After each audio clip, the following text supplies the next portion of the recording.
Welcome to a new Tank Encyclopedia voiced article on the G-3 light tank destroyer by Andrew Hills. As always, we would like to thank our patrons for their support of our website. The G-3 light tank destroyer was the product of the disorganized state of the U.S. tank design at the start of World War II. The United States of America formally declared war on Japan, one of the three main Axis powers, on December 8, 1941, following the attack on the U.S. naval base at Pearl Harbor, Hawaii, the day before. This was followed, on the 11th of December, by a declaration of war against Nazi Germany and Italy. The U.S. had been selling arms to the United Kingdom for some time before this, though, and had started its own military buildup as well, increasing its army strength from just over 250,000 men in 1940 to nearly 1.5 million by the time of entering the war. Nonetheless, it would be some time before the American war machine was in full swing, and it had squandered the honeymoon period before the war's beginning in 1939 to do exactly the development work it needed to deliver an effective tank destroyer. The G-3 light tank destroyer is emblematic of this failure by the U.S. military. The Americans entered World War II with a serious shortage of armor, with just 8 battalions of tanks for the entire army in 1940. The army had been hamstrung by the determination that tanks were only there to support the infantry in tackling machine guns, leading to a lack of attention to the actual problems associated with knocking out enemy tanks with their own tanks. The speed of the German advance and destruction of the most powerful tank force in the world, France, in 1940, came as a further body blow to the U.S. military, which realized it had a serious shortfall in capability to overcome. The U.S. Army needed large numbers of a powerful anti-tank gun quickly, and this was a problem considering the main anti-tank weapon in service was the 37mm towed gun, which had only entered service in 1939. The Army, in fact, had not even started to work on a dedicated anti-tank gun until 1936, and despite men like General McNair having pushed for mobile anti-tank battalions within infantry divisions, little had actually been done. The start. With little done in the run-up to declaring war and despite the bad news from France in 1940, it was not until April or May of 1941 that General Marshall, the Chief of Staff of the U.S. Army, decided that a solution was needed to meet the shortfall in anti-tank capability. He instructed the Army's G-3 section, responsible with operations and training, with this task, and, within G-3, this responsibility fell into the shoulders of Lieutenant Colonel Andrew Bruce. Specifically, Lieutenant Colonel Bruce was tasked with dealing with such unsolved problems as measures against armored force action. This was the start of the tank destroyer branch, and at this time, nearly 6 months into the war, there were simply no vehicles for it. The most powerful gun on a tank at the time was mounted in the sponson of the M3 Medium Lee, the 75mm M2 gun, a less than ideal solution. The requirement. G-3 quickly developed a list of requirements for a lightweight tracked vehicle. Fast and maneuverable, these vehicles were to be able to respond to actions where enemy tanks were encountered and then engage them. This required speed, but also a powerful gun. The one thing which was not in particular need was armor. Protection would be sacrificed to the need to bring the gun to battle faster. The fast tank. How do you get a tank to go quickly? By taking away all unnecessary weight, such as all but the bare minimum of armor, just bulletproof would have to suffice. The turret could also go if necessary, saving a lot of weight directly as it would not need turret traverse motors or a turret ring, but also indirectly as the gun could use mounts in the hull and be substantially lower, meaning a smaller vehicle. Maneuverability also meant the vehicle would need a powerful engine, and all of this would have to be carried on a suspension system capable of traveling quickly over rough ground. In 1940 and 41, there was a clear leader in this regard in the U.S., the Christie system. The essential elements of the Christie-type system relied upon large-diameter wheels carried on a short arm connected to a large coil spring. It was already in extensive use by the British on their cruiser tanks and by the Soviets on their BT series of tanks. The U.S., however, had said no. They had already closely examined and rejected the Christie design several years beforehand in favor of volute springs. Volute springs had 2 large advantages over the Christie system. Firstly, they were more compact, and secondly, they removed the need to deal with the obnoxious Mr. Christie. So bad, in fact, was Christie's reputation within U.S. armored circles that, despite his designs having several advantageous features, the Army would simply not consider the vehicles. This attitude persisted even after Christie had divested himself of the designs, selling the rights off to a man named Beckhold, who in turn would later sell them to a man named Bigley. Both of these men would learn the sting that Christie's work carried with it, and found no success either. This need for a fast tank destroyer, though, meant a reappraisal of the Christie system was needed, regardless of the previous history between the establishment and the man. The volute spring system worked, but was simply not capable of dealing with the speeds that G-3 wanted. What this meant was that by December of 1941, G-3, through Lieutenant Colonel Tharp, a G-3 General Staff Officer and strong advocate for the Christie suspension tank destroyer concept, had managed to gain a small amount of interest in it, sending G-4, responsible for supplies, their recommendation. This recommendation was for a fast tank using Christie suspension and carrying a 37mm anti-tank gun. The vehicle would see development on the old Christie tank chassis owned by William Bigley. By the start of 1942, Tharp's pressure had led G-3 to develop their own ideas for a fast tank destroyer based on the now Bigley chassis. With the U.S. entry into the war, the development of armored fighting vehicles required coordination, and to this end, a board was set up to manage things. This board, known as the Armored Vehicle Board, or AVB, was chaired by Brigadier General William Palmer and is often simply referred to as the Palmer Board. By October or December of 1942, the Palmer Board was considering 15 different designs for tank destroyers, among them the design using the Bigley chassis. Of note is that one of the competing designs was what became the T-49 from Buick. Engine. No engine is mentioned on the plans.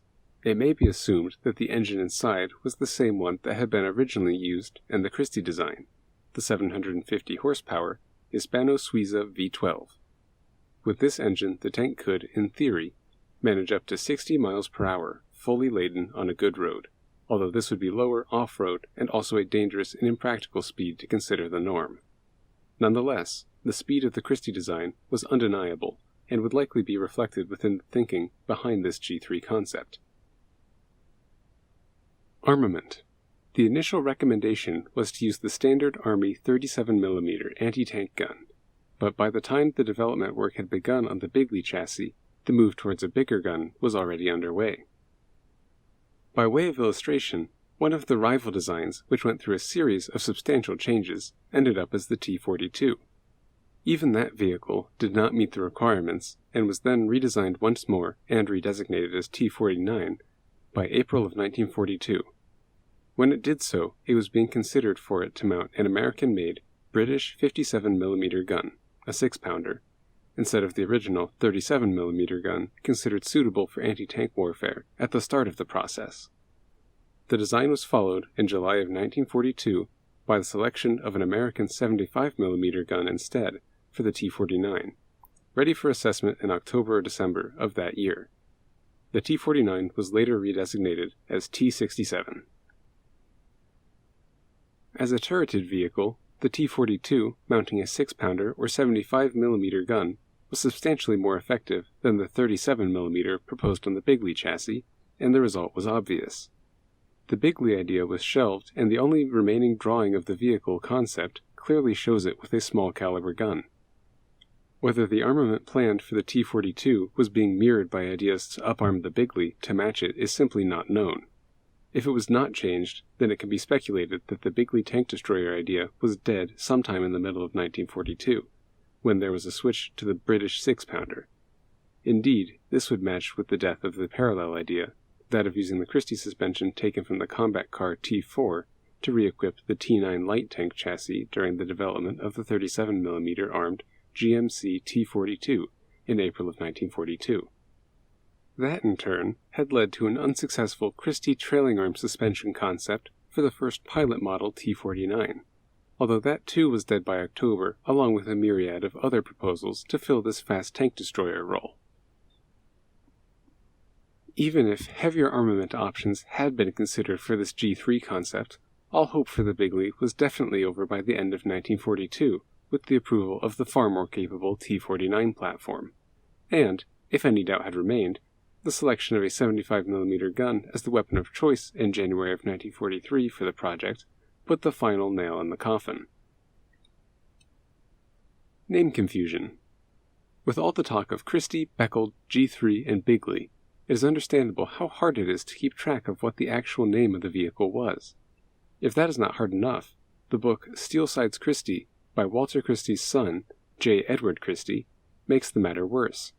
Here, a suspiciously similar tank, using the hull shape of the tank, but with 5 return rollers, is being referred to as the M1943 Christie tank, and also as the M1950, which is recorded in the U.S. archives as the Bigley motor carriage when it had 4 large wheels. It is clear, looking at the vehicles, that they are connected, sharing many common features of the lines of the hull, but the caption on the G3 drawings shows Christie's level of involvement with the name sticking with the suspension, rather than the designer of the vehicle per se, despite the efforts of J. Edward Christie to postscript claim the design as his own. Suspension.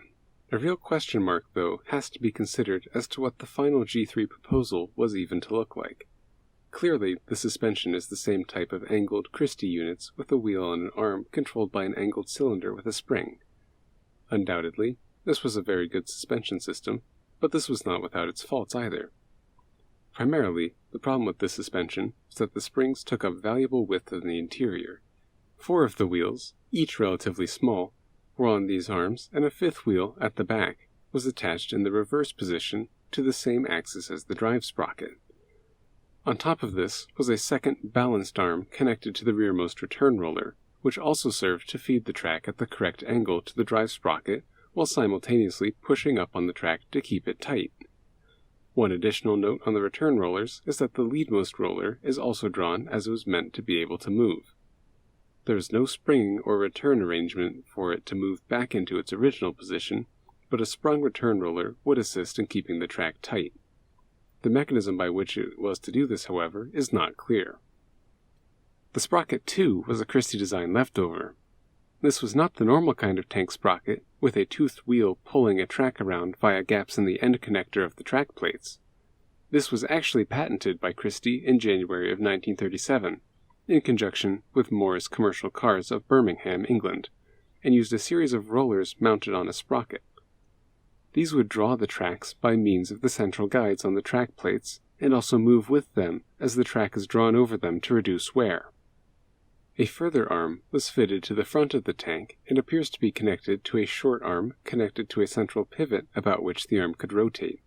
On each end of this arm was a bearing with a road wheel. This arrangement was clearly sprung, but only on the top part of the arm. The spring was yet another of the cylindrical springs, and was angled back just as sharply as the other ones. This arrangement was perhaps best considered to be in the manner of a seesaw, where, as one side moves up or down, the arm rotates and the other side moves in the other direction. Balanced by a coil spring to the top part of this arrangement, it meant that regardless of the position of the arm and the wheels relative to each other, they would remain in contact with the track and help keep it taut. Layout. The basic hull shape was the same as the original Christie machine, that much is clear, but the rest is not. The drawing from G3 clearly shows some kind of superstructure on top. The superstructure would certainly increase the profile of the vehicle, but it doesn't appear to be a part of the actual tank itself. Instead, this frame appears to be part of a gantry system, as used to attach the tank slung underneath or drawn up inside an aircraft, a particularly favorite pastime of Christie to suggest. The small size of the wheels, and the spacing between them, would seem to indicate this was going to be a very light vehicle, with the engine and transmission in the rear. Crew-wise, there is very little information other than that which can be inferred from the design. In the raised section of the hull, there was originally just a small raised cupola, from which the commander and driver crewman could observe the surroundings. There would also be space for a second man, presumably to operate the gun. There would still be sufficient space, albeit maybe not very comfortably, considering ammunition storage and the breech of the gun, for another crew member, meaning a crew of 2 to 3 men. Armor. Like all of Christie's designs, armor was secondary to speed. In fact, for Christie, almost everything was secondary to speed. His designs were either bulletproof or barely bulletproof. In its original form, before being sold off to Mr. Beckeld, the hull is reported to have had just 1/4 inch to 1/2 inch thick armor. Speed, not armor, was to be the protection of the G-3 tank destroyer if it kept the same armor values. Conclusion. It is not hard to see why this G-3 concept failed. It was not a future-looking design, but a quick glance back to a past image of a tank in which the figure of Walter Christie loomed large. Undoubtedly, the Christie suspension was innovative with many desirable features, but a barely bulletproof casemate gun-mounting tank destroyer armed with a 37mm gun was hardly a reasonable competitor to a vehicle as capable as the T-49 with the 75mm gun. It would not be until July of 1943 that the first actual descendants of this process, the M18 Hellcat, started to roll off the production lines, the product of an unnecessarily long process started too late